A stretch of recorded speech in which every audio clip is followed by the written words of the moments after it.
ಪ್ರಿಯ ಕೇಳುಗರೆ, ಜೀವನದ ಪಾಠಗಳು ಪಾಡ್ಕಾಸ್ಟ್ಗೆ ನಿಮ್ಮೆಲ್ಲರನ್ನೂ ಪ್ರೀತಿಯಿಂದ ಸ್ವಾಗತಿಸುತ್ತೇನೆ.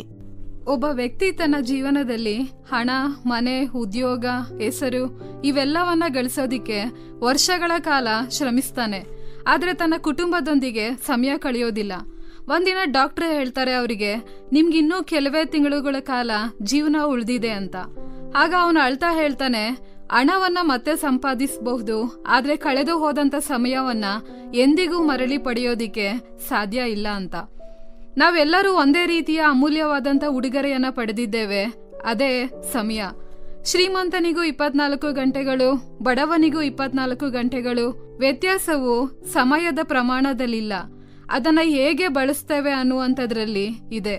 ಫ್ರೆಂಡ್ಸ್, ಇಂದು ಒಂದು ಕ್ಷಣ ನಿಂತು ನಿಮ್ಮನ್ನ ನೀವು ಒಂದು ಪ್ರಶ್ನೆ ಕೇಳ್ಕೊಳ್ಳಿ. ನಿಮ್ಗೆ ದೊರೆತಿರುವಂತ ಜೀವನವನ್ನ ನೀವು ಹೇಗೆ ಬಳಸ್ತಾ ಇದ್ದೀರಿ? ಮೊದಲನೇದಾಗಿ, ಜೀವನ ಕ್ಷಣಿಕ ಆಗಿದೆ. ಕೀರ್ತನೆ 90:12 ಹೇಳ್ತದೆ, ನಮ್ಮ ದಿನಗಳು ಕೊಂಚವೇ ಎಂದು ಎಣಿಸಿಕೊಳ್ಳುವ ಹಾಗೆ ನಮಗೆ ಕಲಿಸು, ಆಗ ಜ್ಞಾನದ ಹೃದಯವನ್ನ ಪಡುಕೊಳ್ಳುವೆವು.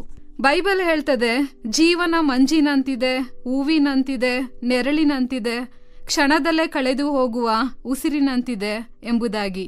ಇಂದು ನಾವು ಆರೋಗ್ಯವಾಗಿದ್ದೇವೆ, ನಾಳೆ ಏನಾಗ್ತದೆ ಅಂತ ಯಾರಿಗೂ ಗೊತ್ತಿಲ್ಲ. ಹಾಗಾಗಿ ಪ್ರತಿದಿನವನ್ನ ದೇವರ ಕೊಡುಗೆಯಾಗಿ ನೋಡಿ, ಪ್ರತಿದಿನ ದೇವರಿಗೆ ಧನ್ಯವಾದ ಹೇಳಿ ನಾಳೆಗೆ ಮುಂದೂಡಬೇಡಿ. ಎರಡನೆಯದಾಗಿ, ಸಮಯವನ್ನ ವ್ಯರ್ಥ ಮಾಡಬೇಡಿ. ಇಂದು ಜನರು ಸಮಯವನ್ನ ವ್ಯರ್ಥ ಮಾಡುವಂತ ಕೆಲವು ಮಾರ್ಗಗಳು ಸಾಮಾಜಿಕ ಜಾಲತಾಣಗಳಲ್ಲಿ ಗಂಟೆಗಳ ಕಾಲ ಕಳೆಯುವಂಥದ್ದು, ಅನಗತ್ಯ ಜಗಳಗಳು, ದ್ವೇಷವನ್ನ ಹಿಡಿದುಕೊಂಡಿರುವಂಥದ್ದು, ವ್ಯಸನಗಳಲ್ಲಿ ಸಮಯ ಕಳೆಯುವಂಥದ್ದು, ದೇವರಿಗೆ ಸಮಯ ಕೊಡದೇ ಇರುವಂಥದ್ದು. ಫ್ರೆಂಡ್ಸ್, ಸಮಯ ಬ್ಯಾಂಕ್ ಖಾತೆ ಅಂತಿದೆ. ಪ್ರತಿದಿನ ನಮ್ಗೆ 24 ಗಂಟೆಗಳು ದೊರೀತವೆ. ಆ ಸಮಯವನ್ನ ಹೇಗೆ ಬಳಸ್ತೇವೋ ಅದೇ ನಮ್ಮ ಭವಿಷ್ಯವನ್ನ ರೂಪಿಸ್ತದೆ. ಬಳಸದಂತ ಸಮಯವನ್ನ ನಾಳೆಗೆ ಉಳಿಸಿಕೊಳ್ಳೋದಿಕ್ಕೆ ಸಾಧ್ಯ ಇಲ್ಲ. ಹಾಗಾಗಿ ಸಮಯವನ್ನ ವ್ಯರ್ಥ ಮಾಡಬೇಡಿ. ಮೂರನೇದಾಗಿ, ದೇವರ ಉದ್ದೇಶಕ್ಕಾಗಿ ಬದುಕ್ರಿ. ದೇವರು ಪ್ರತಿಯೊಬ್ಬರನ್ನ ಒಂದು ಉದ್ದೇಶದಿಂದ ಸೃಷ್ಟಿಸಿದ್ದಾನೆ. ನೋಹನು ವಿಧೇಯತೆಯಿಂದ ತನ್ನ ಕರ್ತವ್ಯವನ್ನ ನೆರವೇರಿಸಿದ. ಯೋಸೇಫನು ಸಂಕಷ್ಟಗಳ ನಡುವೆಯೂ ಕೂಡ ತನ್ನ ಜೀವನದ ಉದ್ದೇಶವನ್ನ ಪೂರೈಸಿದ. ಪೌಲನ್ ಹೇಳ್ತಾನೆ, ನಾನು ನನ್ನ ಓಟವನ್ನ ಮುಗಿಸಿದ್ದೇನೆ. ಇಂದು ನಾವು ನಮ್ಮನ್ನ ನಾವು ಕೇಳಿಕೊಳ್ಳೋಣ, ನಾನು ಕೇವಲ ಬದುಕ್ತಾ ಇದ್ದೇನಾ ಅಥವಾ ದೇವರು ನನ್ನ ಜೀವನಕ್ಕಾಗಿ ಇಟ್ಟಿರುವ ಉದ್ದೇಶವನ್ನ ನೆರವೇರಿಸ್ತಾ ಇದ್ದೀನ? ನಾಲ್ಕನೆಯದಾಗಿ, ದೇವರೊಂದಿಗಿನ ಸಂಬಂಧವೇ ಜೀವನದ ದೊಡ್ಡ ಹೂಡಿಕೆ. ಜನರು ಹಣವನ್ನ ಸಂಗ್ರಹಿಸ್ತಾರೆ, ಜ್ಞಾನವನ್ನ ಸಂಗ್ರಹಿಸ್ತಾರೆ, ಸಂಪತ್ತನ್ನ ಸಂಗ್ರಹಿಸ್ತಾರೆ. ಆದ್ರೆ ದೇವರೊಂದಿಗೆ ಸಂಬಂಧವನ್ನ ಬೆಳೆಸದೆ ಜೀವನವನ್ನ ಕಳೀತಾರೆ. ದೇವರೊಂದಿಗೆ ಕಳೆದ 1 ಗಂಟೆ ಲೋಕದಲ್ಲಿ ಕಳೆದ ಅನೇಕ ಗಂಟೆಗಳಿಗಿಂತ ಅಮೂಲ್ಯವಾದದ್ದು. ಪ್ರಾರ್ಥನೆ, ದೇವರ ವಾಕ್ಯ, ಆರಾಧನೆ ಇವುಗಳು ಸಮಯ ವ್ಯರ್ಥ ಅಲ್ಲ, ಜೀವನಕ್ಕೆ ಮಾರ್ಗವನ್ನ ನೀಡ್ತವೆ. ಐದನೆಯದಾಗಿ, ಜೀವನ ಇತರರಿಗೆ ಆಶೀರ್ವಾದ ಆಗಿರ್ಲಿ. ಒಂದು ಮೇಣದ ಬತ್ತಿ ತನ್ನನ್ನ ಸುಟ್ಟುಕೊಂಡು ಇತರರಿಗೆ ಬೆಳಕನ್ನ ನೀಡ್ತದೆ. ನಮ್ಮ ಜೀವನವೂ ಕೂಡ ಹಾಗೇ ಇರಬೇಕು. ಪ್ರೀತಿಯನ್ನ ಹಂಚಿರಿ, ಕ್ಷಮೆಯನ್ನ ನೀಡ್ರಿ, ಬಡವರಿಗೆ ಸಹಾಯ ಮಾಡಿ, ಸುವಾರ್ತೆಯನ್ನ ಹಂಚ್ಕೊಳ್ಳಿ. ಫ್ರೆಂಡ್ಸ್, ಕೊನೆಯಲ್ಲಿ ಜನರು ನಮ್ಮ ಬ್ಯಾಂಕ್ ಬ್ಯಾಲೆನ್ಸ್ ಅನ್ನ ನೆನ್ಪಿಡೋದಿಲ್ಲ, ನಮ್ಮ ಪ್ರೀತಿಯನ್ನ ಮತ್ತು ದೇವರಿಗೆ ಮಾಡಿದಂತ ಸೇವೆಯನ್ನ ನೆನ್ಪಿಡ್ತಾರೆ. ಒಂದು ಊರಲ್ಲಿ ಶಿವಕುಮಾರ್ ಅನ್ನುವಂತ ಒಬ್ಬ ಯುವಕ ಇದ್ದ. ಅವನು ವಿದ್ಯಾವಂತನಾಗಿದ್ದ, ಒಳ್ಳೆ ಉದ್ಯೋಗ ಕೂಡ ಆತನಿಗಿತ್ತು.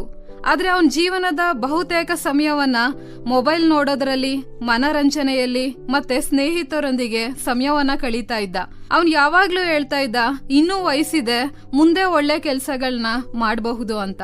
ಒಂದಿನ ಅವನ್ ತಾತನಿಗೆ ತೀವ್ರ ಅನಾರೋಗ್ಯದಿಂದ ಆಸ್ಪತ್ರೆಗೆ ದಾಖಲಾಗ್ತಾರೆ. ಅವ್ರ ತಾತ ಶಿವಕುಮಾರ್ನ ಕೈ ಹಿಡ್ದು ಹೇಳ್ತಾರೆ, ಮಗನೇ, ಜೀವನದಲ್ಲಿ ನಾನ್ ಮಾಡಿದಂತ ದೊಡ್ಡ ತಪ್ಪೇನಂತ ಹೇಳಿದ್ರೆ ಮುಖ್ಯವಾದಂತ ಕೆಲಸಗಳನ್ನ ನಾಳೆ ಮಾಡ್ತೇನೆ ಅಂತ ಮುಂದೂಡ್ತಾ ಬಂದೆ. ಈಗ ನನಗೆ ಸಮಯನೇ ಇಲ್ಲ. ಆ ಮಾತುಗಳನ್ನ ಕೇಳಿದಂತ ಶಿವಕುಮಾರ್ನ ಹೃದಯದಲ್ಲಿ ಒಂದು ಬದಲಾವಣೆ ಉಂಟಾಗ್ತದೆ. ಆ ದಿನದಿಂದ ಅವನು ತನ್ನ ಜೀವನವನ್ನ ಬದಲಾಯಿಸ್ಕೊಳ್ತಾನೆ. ಪ್ರತಿದಿನ ಸಮಯಕ್ಕೆ ಎದ್ದು ತನ್ನ ದಿನವನ್ನ ಯೋಚನೆ ಮಾಡೋದಕ್ಕೆ ಪ್ರಾರಂಭ ಮಾಡ್ತಾನೆ. ಮತ್ತೆ ಕುಟುಂಬದವರೊಂದಿಗೂ ಕೂಡ ಸಮಯ ಕಳೀತಾನೆ, ಸಮಾಜ ಸೇವೆಯಲ್ಲಿ ಭಾಗವಹಿಸ್ತಾನೆ, ಮತ್ತೆ ದೇವರ ವಾಕ್ಯ ಓದೋದಿಕ್ಕೆ ಪ್ರಾರಂಭ ಮಾಡ್ತಾನೆ, ಪ್ರಾರ್ಥನೆಗೆ ತನ್ನ ಸಮಯವನ್ನ ಮೀಸಲಿಡ್ತಾನೆ, ತನ್ನ ಸಾಮರ್ಥ್ಯವನ್ನ ಇತರರ ಸಹಾಯ ಮಾಡೋದಿಕ್ಕೂ ಕೂಡ ಉಪಯೋಗ ಮಾಡ್ಕೊಳ್ತಾನೆ. ಹೀಗೆ ಕೆಲವು ವರ್ಷಗಳ ನಂತರ ಜನರು ಅವನನ್ನ ದೊಡ್ಡ ಶ್ರೀಮಂತನಾಗಿ ಅಲ್ಲ, ಸಮಯವನ್ನು ಸದುಪಯೋಗ ಪಡಿಸಿಕೊಂಡ ಅನೇಕರ ಜೀವನಕ್ಕೆ ಆಶೀರ್ವಾದದ ವ್ಯಕ್ತಿಯಾಗಿ ನೆನಪಿಸ್ಕೊಳ್ತಾರೆ. ಫ್ರೆಂಡ್ಸ್, ಜೀವನದ ಮೌಲ್ಯ ಅದು ಎಷ್ಟು ವರ್ಷಗಳಿತ್ತು ಅನ್ನುವಂಥದ್ದಲ್ಲ, ಆ ವರ್ಷಗಳನ್ನ ನಾವು ಹೇಗೆ ಉಪಯೋಗಿಸ್ತಾ ಇದ್ದೀವಿ ಅನ್ನುವಂಥದ್ರಲ್ಲಿ ಇದೆ. ಕಳೆದು ಹೋದಂತ ಸಮಯ ಮತ್ತೆ ಮರಳಿ ಬರೋದಿಲ್ಲ. ಆದ್ದರಿಂದ ಇಂದು ಇರುವಂತ ಅವಕಾಶವನ್ನ ಜ್ಞಾನದಿಂದ ಬಳಸೋಣ. ಕೊನೆಯದಾಗಿ, ಜೀವನ ತುಂಬಾ ಚಿಕ್ಕದು. ಪ್ರತಿಯೊಂದು ದಿನವೂ ಒಂದು ಹೊಸ ಅವಕಾಶ, ಆದ್ರೆ ಅದ್ ಮತ್ತೆ ಮರಳಿ ಬರೋದಿಲ್ಲ. ಆದ್ದರಿಂದ ಸಮಯವನ್ನ ವ್ಯರ್ಥ ಮಾಡುವಂತ ಬದಲು ನಮ್ಮ ಕನಸುಗಳು, ಕುಟುಂಬ, ಆರೋಗ್ಯ, ಸಂಬಂಧಗಳು ಮತ್ತು ಸಮಾಜದ ಒಳಿತಿಗಾಗಿ ಜಾಣ್ಮೆಯಿಂದ ಬಳಸೋಣ. ಇಂದು ನಾವು ಮಾಡುವಂತ ಸಣ್ಣ ನಿರ್ಧಾರಗಳೇ ನಮ್ಮ ನಾಳೆಯನ್ನ ರೂಪಿಸ್ತವೆ. ಆದ್ದರಿಂದ ಪ್ರತಿದಿನವನ್ನ ಉದ್ದೇಶಪೂರ್ವಕವಾಗಿ ಬದುಕೋಣ, ಪ್ರತಿ ಕ್ಷಣವನ್ನ ಮೌಲ್ಯಯುತವಾಗಿಸೋಣ ಮತ್ತು ನಮ್ಮ ಜೀವನದಿಂದ ಇತರರಿಗೂ ಕೂಡ ಸ್ಫೂರ್ತಿಯಾಗೋಣ. ಈ ಕಾರ್ಯಕ್ರಮದ ಬಗ್ಗೆ ನಿಮ್ಮ ಅಭಿಪ್ರಾಯ, ಸಲಹೆಗಳು ಹಾಗೂ ಯಾವುದೇ ಪ್ರಾರ್ಥನಾ ಮನವಿಗಳಿದ್ದಲ್ಲಿ ನಮ್ಮ ದೂರವಾಣಿ ಸಂಖ್ಯೆಗೆ ನೀವು ಕರೆ ಮಾಡಬಹುದು. ನಮ್ಮ ದೂರವಾಣಿ ಸಂಖ್ಯೆ 9920260653.